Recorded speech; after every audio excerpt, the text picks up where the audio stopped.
আসসালামু আলাইকুম ওয়া রাহমাতুল্লাহি ওয়া বারাকাতুহু। ওয়ালাইকুম আসসালাম ওয়া রাহমাতুল্লাহি ওয়া বারাকাতুহু। ভাইজান, আপনারা সবাই ভালো আছেন? আলহামদুলিল্লাহ, আল্লাহ ভালো রেখেছে। আলহামদুলিল্লাহ, আল্লাহ ভালো রেখেছে। আলহামদুলিল্লাহ, আল্লাহ ভালো রেখেছে। আচ্ছা, দেখেন, আজকে আমরা পড়ব সবক নাম্বার 10। সবক নাম্বার 10, তানবিনের বর্ণনা। সবক নাম্বার 10, তানবিনের বর্ণনা, অর্থাৎ তানবিন কাকে বলে এবং তানবিনের কাজ কি, এটা আমরা বুঝবো। দেখেন, দুজাবার আগে পড়েছিলাম একটা করে যাবার, এখন এসছে দুটো করে যাবার, একটার সাথে আরেকটা এক্সট্রা করে এসছে। দেখেন, দুজাবার, দুজের এবং দু পেশকে, দু পেশকে তানবিন বলে। তাহলে তানবিন কাকে বলে? দুই জাবার, দুই জের, দুই পেশকে তানবিন বলে। তানবিন বলে দুই জাবার, দুই জের, দুই পেশকে তানবিন বলে। দুটো জাবার, একটা জাবারকে কিন্তু হারাকাত বলা হয়। একটা জাবার, একটা জের, একটা পেশকে হারাকাত বলা হয়। তার সাথে যখন আরে একটা করে জাবার জের পেশ আসবে, অর্থাৎ দু জাবার, দুই জের, দুই পেশ আসবে, তখন তাকে তানবিন বলা হবে। কি বলা হবে? তানবিন। তারপরে দেখেন, তানবিনের আওয়াজ নাকে যায়। তানবিনের আওয়াজ নাকে যায়।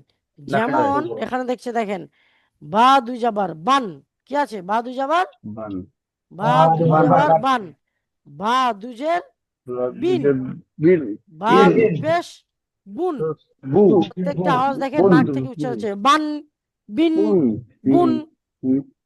নাক থেকে উচ্চারণ হচ্ছে কিছুটা, ঠিক আছে? দেখেন, এবার পড়ার সময় দেখেন, দুই জাবারের তানবিন, দুই জাবারের তানবিন। দেখেন এখানে বলছে, যেই অক্ষরের উপর দুই জাবার হয় সেই অক্ষরের পরে আলিফ লেখা হয়। যেই অক্ষরে দুই জাবার হয়, ভালো করে শুনেন। সর্বপ্রথম বলা হচ্ছে, যেই দুই জাবারটা যেই অক্ষরের উপরে থাকবেই তার পাশে আলিফ লিখতে হবে। বুঝতে পারলেন কি বললাম? এটা হলো দুই জাবারের শর্ত। অর্থাৎ দুই জাবার বলছে, আমি যদি কোনো অক্ষরের উপরে আসি তাহলে অবশ্যই আমার পাশে একটা আলিফকে দিতে হবে। বুঝতে পারলেন কি বললাম?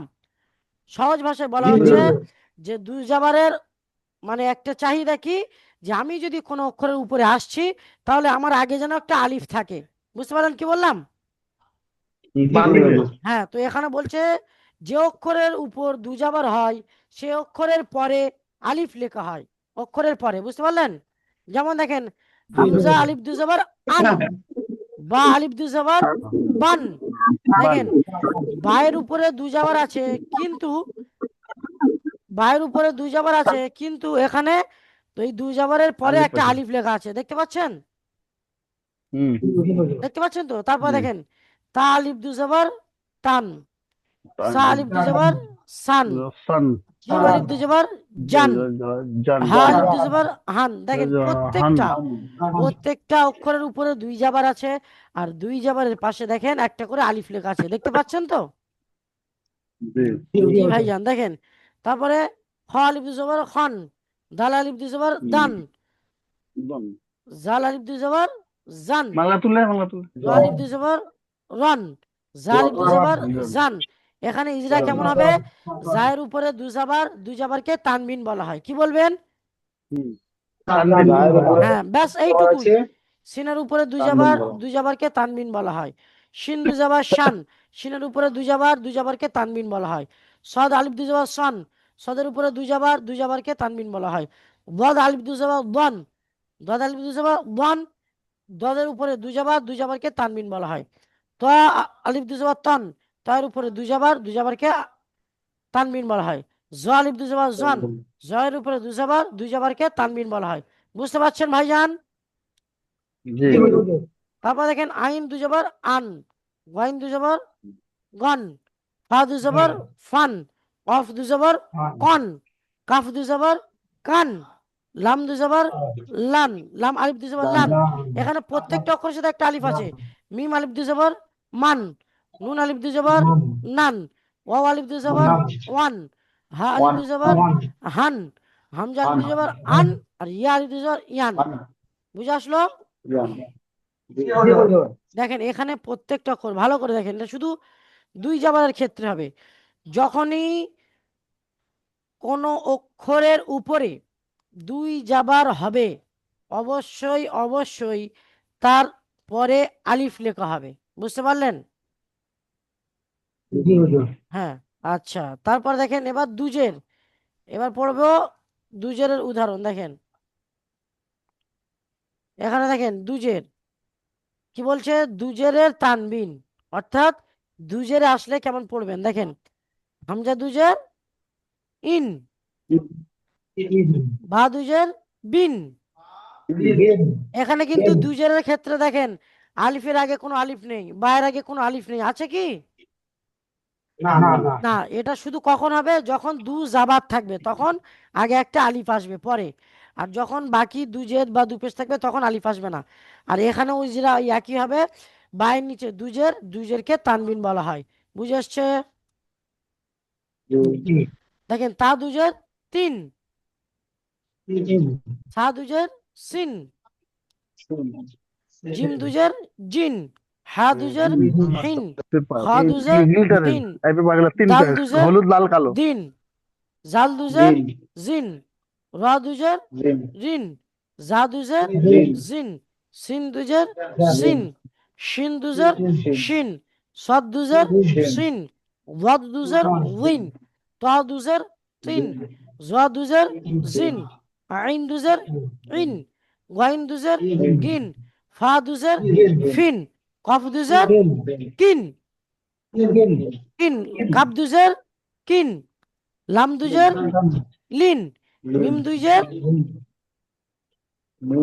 মিন, নুন দুজের নিন, ওয়াও দুজের উইন, হা দুজের হিন, হামজা দুজের ইন, ইয়া দুজের ইন। দেখেন এখানেও একই, এখানে এই যে প্রত্যেকটা অক্ষর, এখানেও ওই ইজরা হবে। কি ইজরা? যে অক্ষর আছে সেই অক্ষরের নিচে দেখে বলবেন যে দালের উপরে বা জালের উপরে বা, তা, সা, নুন যত অক্ষর আছে সমস্ত অক্ষরকে এক একটা অক্ষর ধরলে বলবেন। যেমন মনে করেন র কে ধরলাম, রয়ের নিচে দুই জের, দুই জেরকে তানবিন বলা হয়। তয়ের নিচে দুই জের, দুই জেরকে তানবিন বলা হয়। বায়ের নিচে দুই জের, দুই জেরকে তানবিন বলা হয়। তায়ের নিচে দুই জের, দুই জেরকে তানবিন বলা হয়। বুঝতে পারলেন? আচ্ছা, তারপরে এবার দেখেন দু পেশ, দু পেশের তানবিন পড়বো। দেখেন দু পেশের তানবিন, দু পেশের কি তানবিন? দেখেন এখানে এসছে হামজা দু পেশ উন, হামজা প্রথমে হামজা আলিফ দু জবর আন ছিল, তারপরে হামজা দুজের ইন, এবার এসছে হামজা দু পেশ উন। বুঝতে পারলেন? দেখেন হামজা দু পেশ উন, বা দু পেশ বুন, তা দু পেশ তুন। এইটা হলো দু পেশের চিহ্ন। দেখেন এইটা হলো দু পেশ, দেখছেন এই যে চিহ্নটা,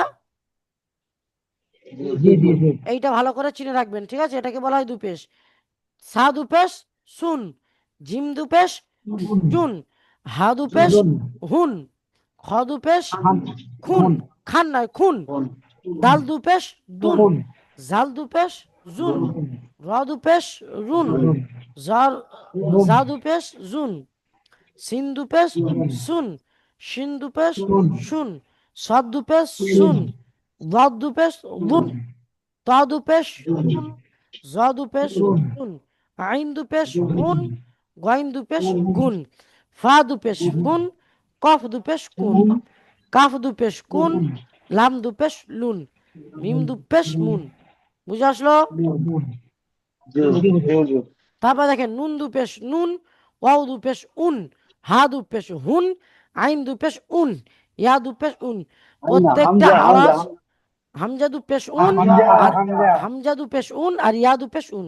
ঠিক আছে? দেখেন প্রত্যেকটা অক্ষর কিন্তু দেখেন নাক থেকে আওয়াজটা আসছে। যেমন হামজা আলিফ দু জবর আন, আন নাক থেকে আসলো, হামজা দুজের ইন নাক থেকে, হামজা দু পেশ উন, বা দু পেশ বুন, বা দুজের বিন, বা দু জবর বান। প্রত্যেকটা আওয়াজ নাক থেকে। বুঝতে পারলেন? আর এখানেও ইজরা একই হবে, যে দালের উপরে, জালের উপরে, সদের উপরে যে অক্ষরগুলো আছে সেই অক্ষরের উপরে দুই পেশ আছে, দু পেশকে তানবিন বলা হয়। অর্থাৎ একটাই কথা মাথায় রাখবেন, দু জাবার, দু জের আর দু পেশকে তানবিন বলা হয়। তো যখনই দেখবেন কোনো অক্ষরের উপরে দু জাবার বা দুই জের বা দুই পেশ আছে, তখন তার ইজরা ওই একটি হবে। কি ইজরা? যে মনে করেন দালের উপরে দু জাবার, তানবিন। দু জাবারকে তানবিন বলা হয়। দালের নিচে দুজের, দুজেরকে তানবিন বলা হয়। দালের উপরে দু পেশ, দু পেশকে তানবিন বলা হয়। বুঝতে পারলেন? জি হুজুর। তাহলে আজকে আপনাদের পড়া এই পর্যন্ত থাকবে। বুঝতে পেরেছেন সবাই? জি হুজুর। কারোর কোনো অসুবিধা বা জি সমস্যা? সবাই পড়া বুঝতে পেরেছেন তো? না না অসুবিধা না। হুজুর। জি জি জি তিন রকম পড়া থাকলো, দুই জি জাবার দুই জের দুই পেশ। জি। ভালো থাকবেন, সুস্থ হুম, থাকবেন, আমাদের জন্য দোয়া হুম, করবেন। আসসালামু আলাইকুম ওয়া জি। রাহমাতুল্লাহি ওয়া বারাকাতুহু। ওয়ালাইকুম আসসালাম ওয়া রাহমাতুল্লাহি। ওয়ালাইকুম আসসালাম ওয়া রাহমাতুল্লাহ।